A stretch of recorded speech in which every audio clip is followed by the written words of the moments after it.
Over a year ago, I found the incredible rock formations on the top of a remote cliff overlooking Monument Valley.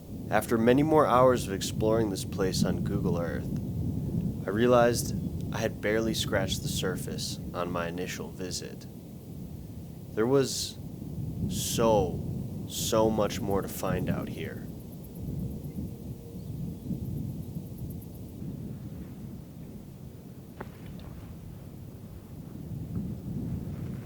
The largest of which was this towering bridge of stone, extending from the northern side of the cliff.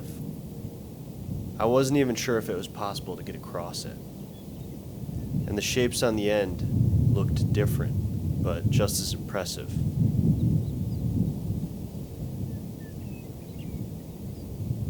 So I made the long journey back here, better equipped this time, to try to unlock the mysteries of the impossible geometry.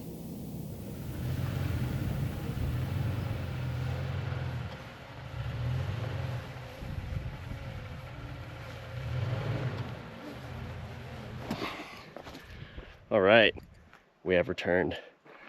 There they are. So, welcome to my new home. This is officially my new setup. And I want to thank Toon Outdoors. This thing is amazing, and I can't wait to share with you all why.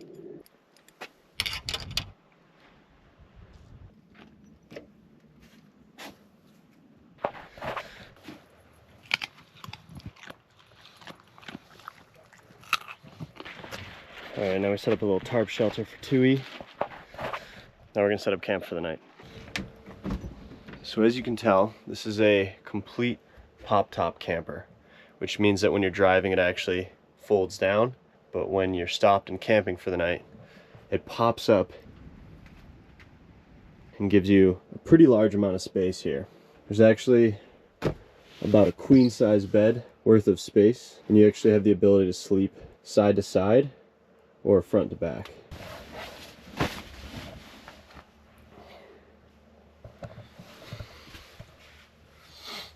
So it's not too bad.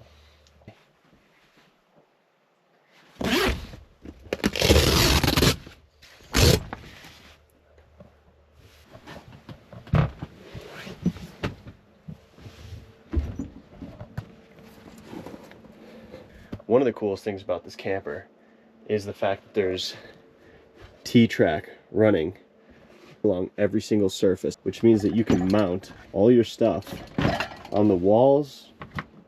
You can latch stuff down and basically customize it any way you want. The best part of this camper is that right now I'm currently charging all of my batteries. I'm running a fridge, and I have Starlink on the roof, and we're running at 94% while still charging because there are 2 huge solar panels on the roof of this camper.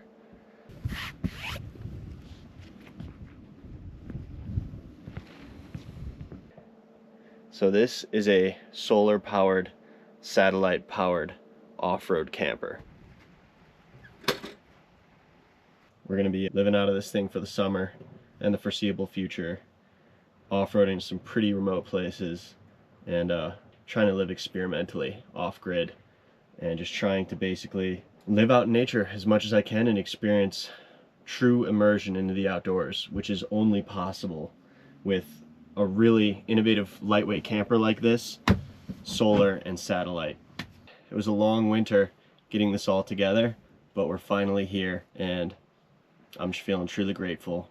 And yeah, shout out to Toon Outdoors for hooking me up with what is probably the coolest thing I have ever owned my entire life. If you're really looking for a new lightweight camper shell for your truck, I really don't think there's anything on the market that compares to these Toon M1 camper shells.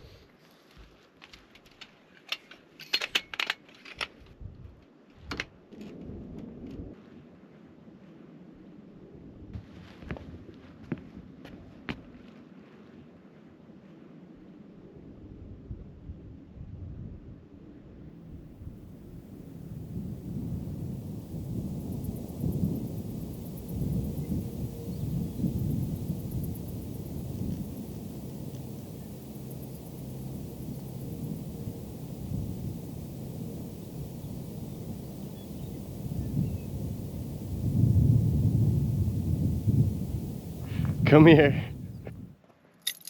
Isn't he handsome with his boots on?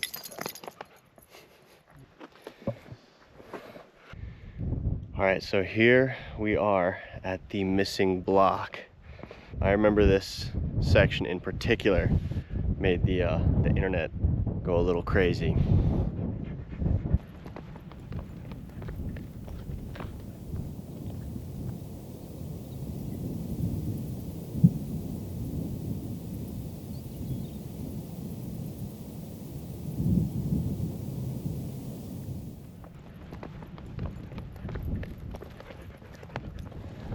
I remember this one quite well. Really one of the best examples of that, what looks to be a perfect 90-degree angle. So I actually have my angle measure with me in my backpack. So I think I'm gonna try to find a way to get down there. Okay, I don't think we saw this one last time. Look at that massive split in this block. I was thinking that 10-foot ladder I've got could help me get on top of these things. No way.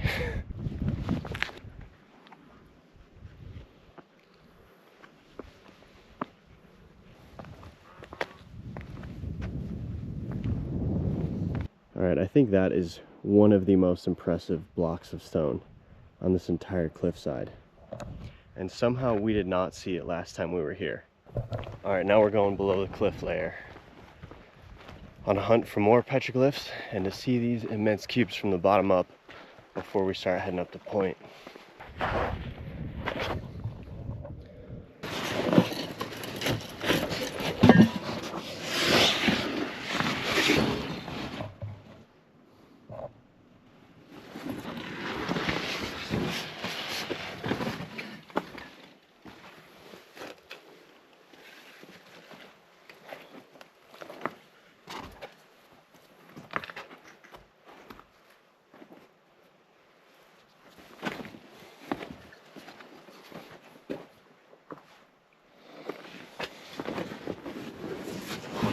All right, so here's those petroglyphs.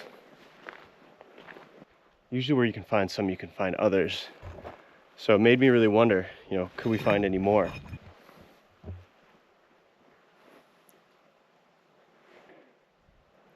We're in the direct sun right now. All right, let's see if there's any more of these.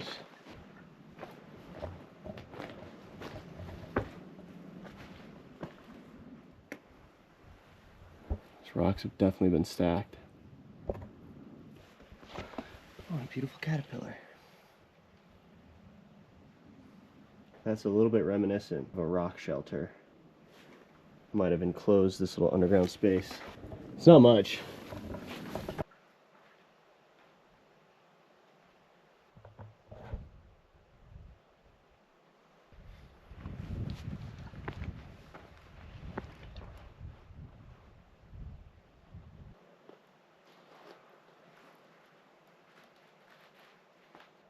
That one's got to be coming down soon. It's just immense. All right, I think we're coming up on that split block.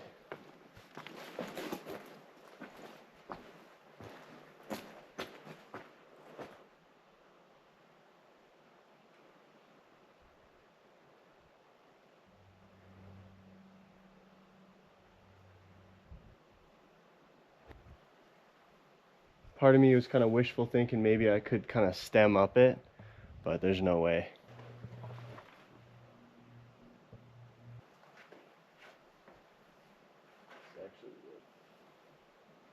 Yeah. All right, well, there's a lot more of these things to find up the cliff, and I still barely even scratched the surface here. All right, let's get our angle measure out. It would come out to pretty darn close to 90 degrees.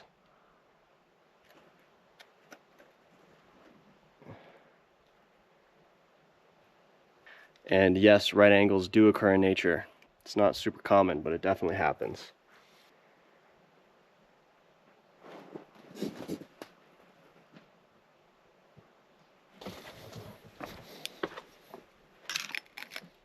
Oh, we're way off. 105. Okay, I think this is that outwards leaning block. with just like the most crisp looking ruler edge on it.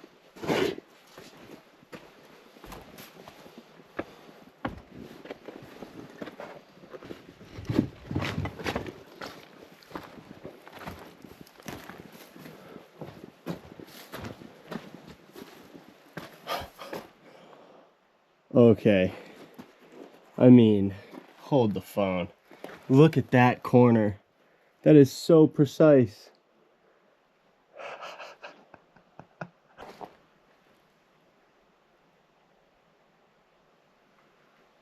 That is the most perfect corner you'll ever see.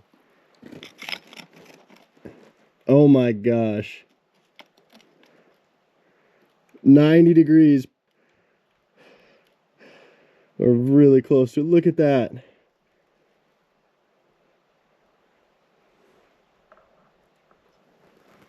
Okay, that's pretty crazy.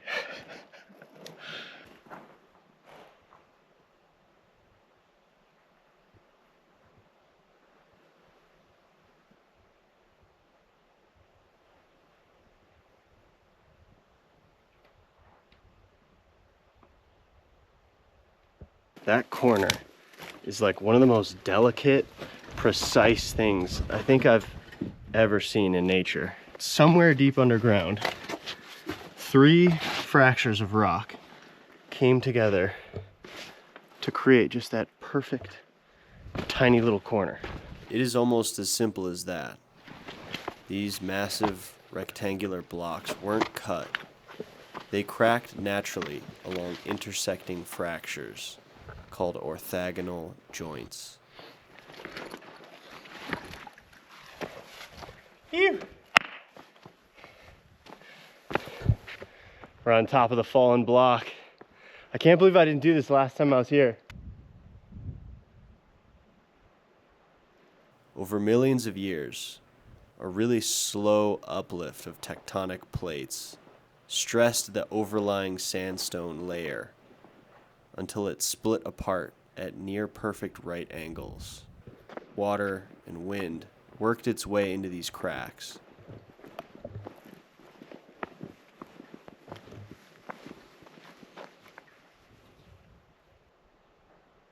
It's almost like the sandstone layer is a giant chocolate bar.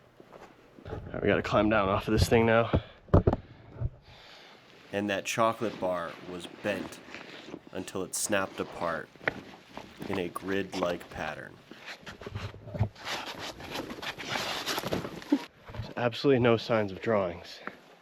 They only did it in that one that was small, stuck in the ground. If you've been following my channel, you would know they had an appreciation for canvases and flat stone faces. You know, I went to one recently that was somewhat similar to this, however very far away, and it was just absolutely covered. I don't know, I really don't understand it. This area is just rich in Native American history. All right, we're back with the tube. Looking at this one. So the next frontier, up those cliffs until we finally reach the massive peninsula in the sky.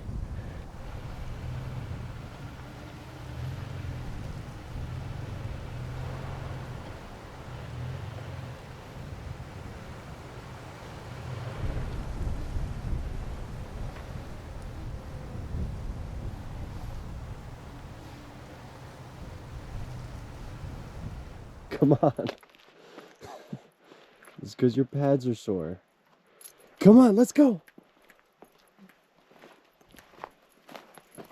The sun is setting.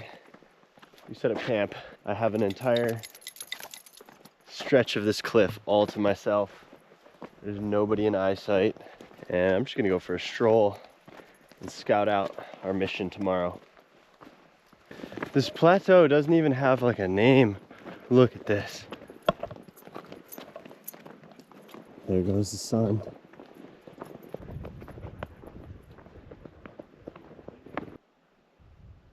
Holy smokes.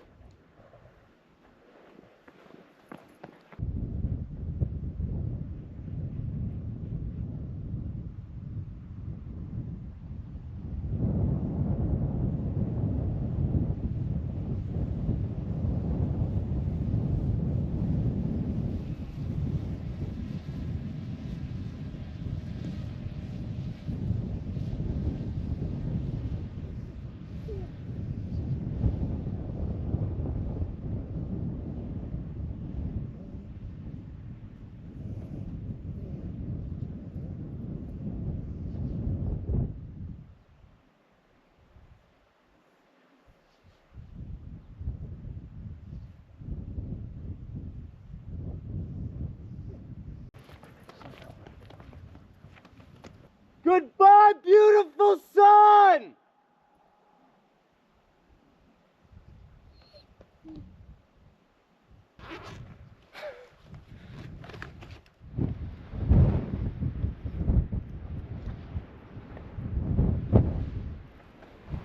All right, we're going that way. Yeah, just a heads up. If you have a fear of heights, this upcoming segment might not be for you.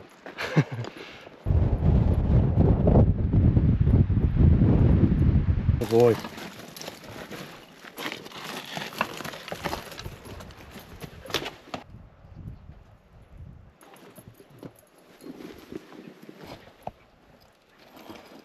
You know, I wonder how far down some of these pits underneath these blocks go. You can feel a cold breeze coming out of them, like it's connected to a cave system.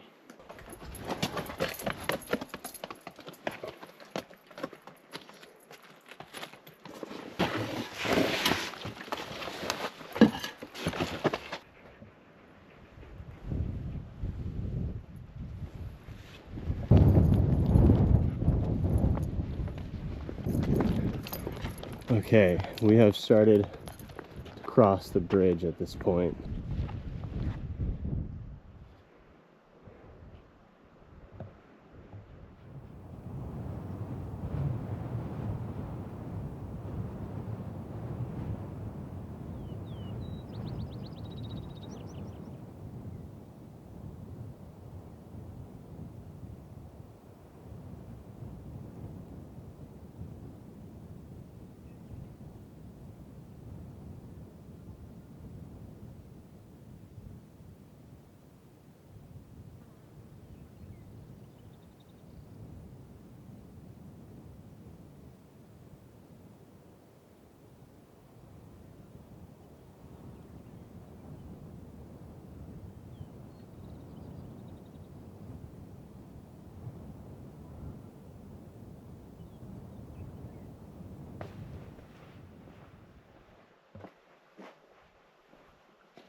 Amazing balanced rock.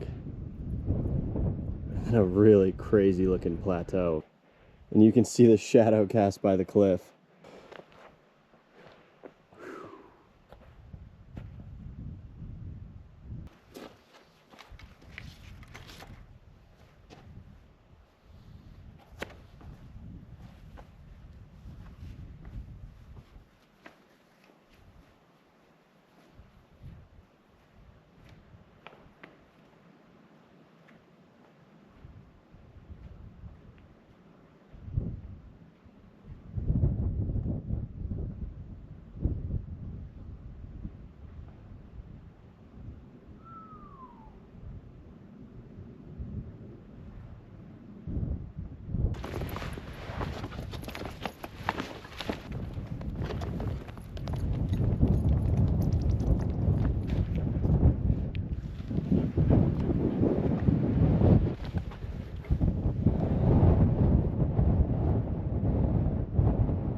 Wow.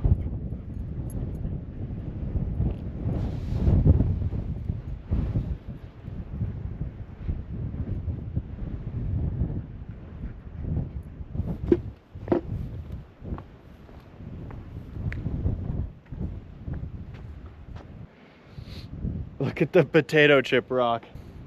That is one of the craziest looking rocks I have ever seen. Rock. This is at the very end of this huge peninsula in the sky.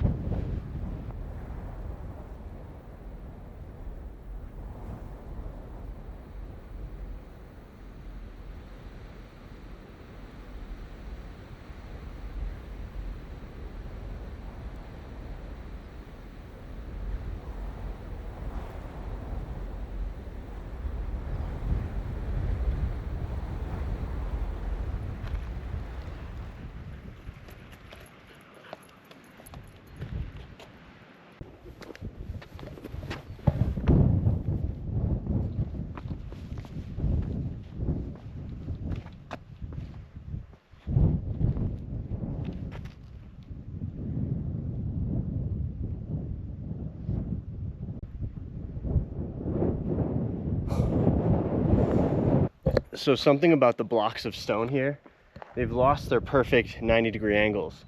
But it's almost like when they were being formed deep in the earth, they sort of warped sideways. So this whole cliff band is just full of overhanging, slanted rocks.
So the only shoes I wear are barefoot shoes.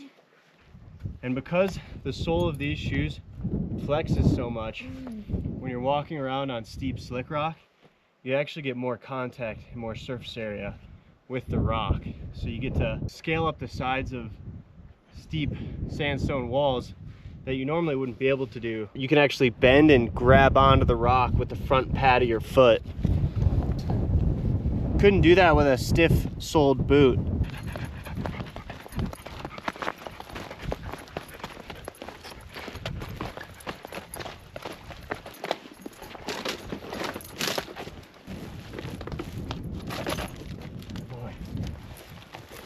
Wow, so right here is probably about some of the best preserved cryptobiotic soil you will ever see in the desert.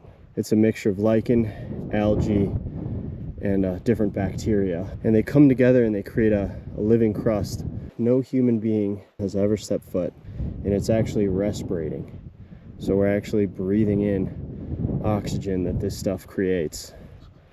So, you know, people claim that the desert is lifeless, but there's something that the desert out here has that nowhere else does, is the soil and the dirt itself becomes a living, breathing organism. And it can only happen if nobody disturbs it and nobody steps on it.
We just escaped that cliff band just in time for a spectacular sunset.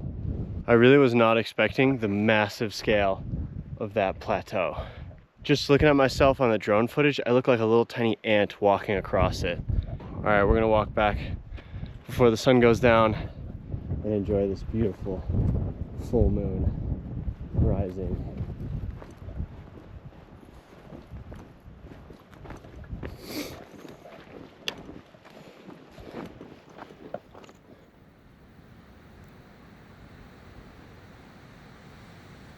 Wow, this is pretty wild. Look at that.